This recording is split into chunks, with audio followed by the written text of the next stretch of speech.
this episode, I'm going to show you how to make old-fashioned rolled oats. This is a whole grain breakfast for you. Sometimes I just eat it for dinner as well. And I want to show you the difference between the rolled oats and the quick.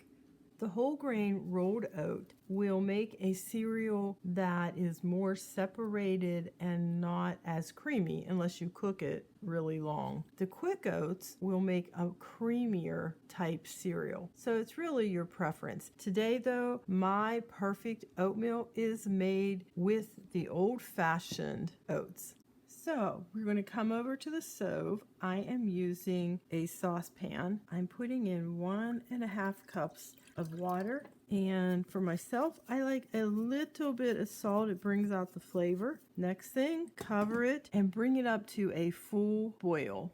While I'm waiting for this to come to a full boil, I gather my ingredients. I have some chopped apple, some raisins, I have cinnamon, vanilla, and of course I have the oats. As you can see, this is a full boil. I'm putting in my apple, raisins, my cinnamon, my vanilla. I'm giving this just a little bit of a stir. Now I'm putting in my rolled oats, and I'm also stirring that. Next, put the lid on it, bring it back up to a boil, and don't leave your pot because this can really expand and overflow. This has returned to a boil. I'm going to reduce the heat to the lowest setting I can, put the lid on it, and just watch it. After about a minute, I'm going to totally turn the heat off and allow the oats to absorb the liquid. Do not stir it a lot. I'm just showing you what it looks like at this point. The reason I don't want to stir it a lot is I want my oats to remain a little bit separated so that they are not one big clump. And that's a reason why a lot of people don't like oatmeal. It becomes too mushy. It's been 7 minutes now, so I'm going to take off the lid and I'm just fluffing it a little bit. You can see the cereal is separated. It's not real pasty. Okay, now it's time to serve it up. You can see it separates a little bit. That's what I'm looking for.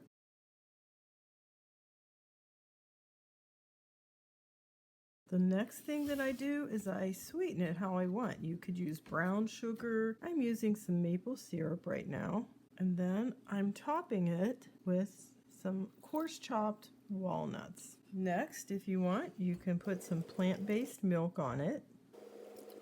Many times when I make it, I will make more than what I need so that it is ready in a flash. I can microwave it. I want to show you it still is flaky. It's not one big clump. So you can just microwave it, add a sweetener if you want it. And then our cooked one that we're eating hot, you can see again, the grains are not just all sticking together. It gives a really nice flavor. And now I'll do a taste test for you. You can see how nice it is.